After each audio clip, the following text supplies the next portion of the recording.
Hello and welcome to Wedding Wednesdays with Weddings Online. My name is Kelly and I'm a former wedding planner and blogger, and I'm obsessed with weddings.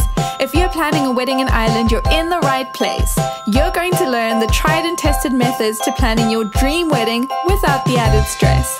Think of this as your one-stop shop for everything to do with planning your wedding in Ireland. With me, your new wedding planning bestie, and a cup of tea. This is Wedding Wednesdays with Weddings Online.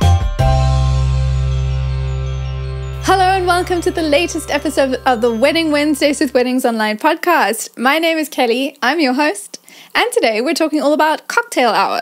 Now you might know cocktail hour by another name, something like pre-drinks or drinks reception. It's all the same thing, and it all refers to that window of time between the end of your wedding ceremony and the beginning of your wedding reception. I've spoken in great depth in previous episodes about the fact that if you don't give thought to the timing of your wedding, you can end up with some awkward gaps. And the cocktail hour is one of those times that people sometimes forget about. Sometimes we just overlook it because we're thinking about other things.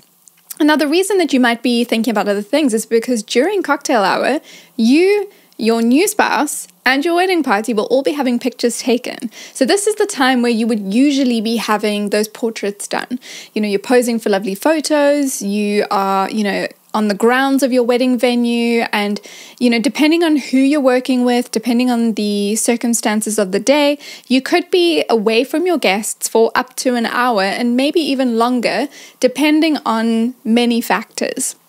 So during that time, if you're looking at your wedding day timeline, you see couples portraits, good, we've got something in there. But when you really step back and think about it, there's a whole lot of people that will be there on the day who will not be included in the photo, and that is your guests. So I have 3 guest experts who are joining me today, and they're going to help us understand a little bit more about what cocktail hour is about, how long it should be, and how you can keep things flowing and entertaining and exciting for your guests, because you want to make sure that they have the absolute best time possible, of course. So why don't we get started with guest number 1. I spoke to Lena Freytag and I asked her, how long should cocktail hour be? Because when you think about it, it's called cocktail hour, so you assume it should be an hour, right? But I asked her how long it should be, and is there any information that you should share with your guests ahead of time before getting there? Is there anything that people actually need to know, or can they just sort of arrive and be directed? So why don't you have a listen to what she had to say, because she shared some really insightful details about how to create a really engaging space and what your guests need to know, and the big question, how long it should be. Bonus, it's not actually an hour, so have a listen to what she had to say. Hi, my name is Lena Freytag and I'm a luxury wedding planner in Ireland, Germany and Italy. Today I'd love to share some tips on how to make the most of cocktail hour at your wedding. Cocktail hour is a wonderful time for you and your guests to relax and chat after the excitement of the ceremony and a busy morning of preparations. I recommend making your cocktail hour last between 1 to 1.5 hours. This gives everyone ample time to unwind and mingle without feeling rushed. It's important to decide whether you want your guests to congratulate right after the ceremony or during the cocktail hour, because this affects the length of your cocktail hour. So keep that in mind.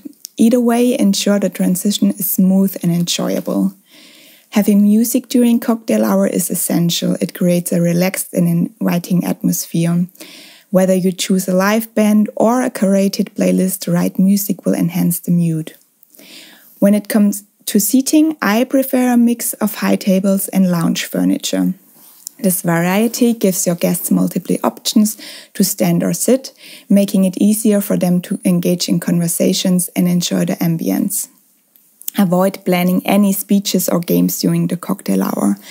The rest of your day is usually packed with activities, so give your guests this time to relax and simply enjoy the moment.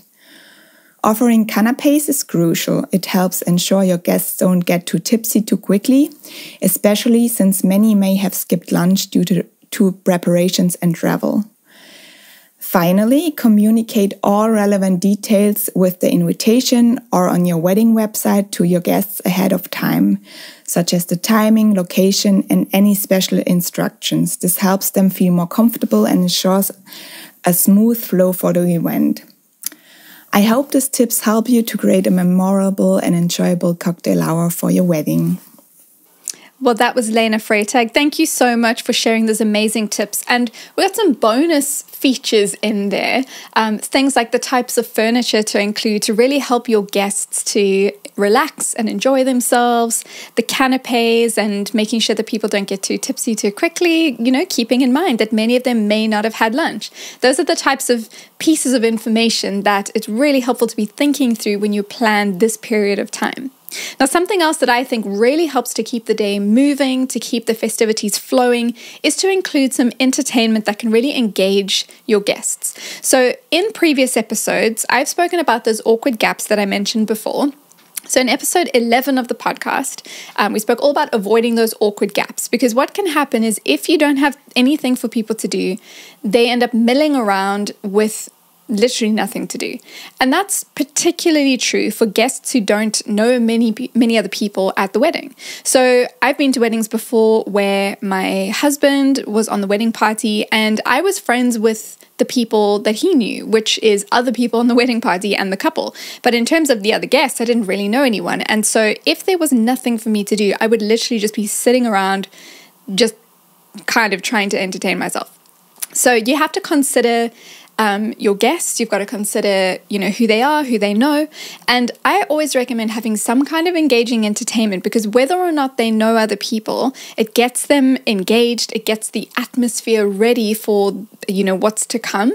And the last thing you want is for people to be bored and, you're going to have them at your wedding ceremony where, of course, they're not going to be bored. They're going to be witnessing your vows. They're going to be witnessing you and your partner making promises to each other. And then, of course, you've got whatever you've planned for later on in the wedding, like your big party. But in this middle bit, it's a really unique opportunity to entertain your guests in a really special way. And so one of the guest experts that I have is Jeff Stanford. He is a typewriter poet. And I asked him how he could use poetry to get guests involved, engaged, and included in something that's a little bit unique and different, something that perhaps you haven't thought of. So why don't you have a listen to what Jeff had to say? I think his suggestion of what to do, he says it himself, it can brighten up the cocktail hour, and I love that. So have a listen, and I think you're really going to like this. My name is Jeff Stanford. I am a typewriter poet, and I'm based in Limerick City. If you're like me, you've been to weddings where the cocktail hour is mostly people standing around kind of waiting for food. They can smell the ham, they're getting hungry, and they're thinking, sure, that's what I need. So how do you prevent that for your guests? How do you make the cocktail hour really an event in itself, something exciting? And one way to do that is providing your guests with experiences, with entertainment, such as typewriter poetry. So what I do is I set up with my vintage typewriter. Your guests come up to me, they say, what is this? And I say, give me a topic and I'll give you a poem. And so they do. They give me a word, they give me a few sentences, they give me a story. And in just a few minutes, I can take what they've given me, that interaction that we have, and I craft a poem for them on an A5 sheet of paper. They get this unique, personalized poem. They get the sense of feeling seen, feeling known, feeling cared about. They get a gift, ultimately a gift from you as the couple. But what that does for the cocktail hour then is it really starts to build a buzz of excitement as people get poems. They want to share the poems. They want to see what other people got in their poems. It's a way for guests to mingle, to interact, to meet each other. And it really provides a special experience that you can't get in any other way. And that really helps to brighten up the cocktail hour spectacularly. Now, I think that is such an amazing idea. And whether or not you and your partner are, wordy people, maybe you're known for being readers or lovers of poetry. Maybe you're even, interested in writing poetry or music yourselves. Or maybe you're not interested in any of that specifically, but something that I really love about doing something like typewriter poetry is that not only are you providing entertainment for your guests during that cocktail hour, but they're also left with a gift. And something that I have said so many times on the podcast is if you can take one item that has two purposes, you're winning. And this is a great example of that. Typewriter poetry counts as two different things, both entertainment and your wedding favor. So I think that's a win. Why don't we have a listen to Alex, the great hypnotist? I asked him about close-up magic and if that is something that can be used during cocktail hour to create an amazing sense of wonder and excitement and how that can be done. So why don't you have a listen to what he has to say, because this is definitely something that I would do. Hi, I'm Alex, the great hypnotist. I perform comedy hypnosis and also I specialize in entertaining guests with close-up magic during cocktail hour at weddings. Performing close-up magic during cocktail hour is a fantastic way to keep the energy high and the guests engaged as they mingle and enjoy their drinks. Magic creates an intimate and interactive experience that breaks the ice and gets everyone talking. Imagine your guests laughing and gasping in amazement as they witness impossible feats of magic right before their eyes. It adds a touch of wonder and excitement to the evening, ensuring there are no dull moments. Not only does close-up magic entertain, but it also brings people together, fostering connections and creating shared memories that will be talked about long after the wedding day. It's a perfect way to bridge the gap between the ceremony and the reception, keeping the flow of the day smooth and enjoyable for everyone. So, if you want to add a unique and unforgettable touch to your wedding, close-up magic during cocktail hour is the way to go. Your guests will thank you for the incredible experience. Thank you for considering me for your special day, and I look forward to bringing some magic to your wedding celebration.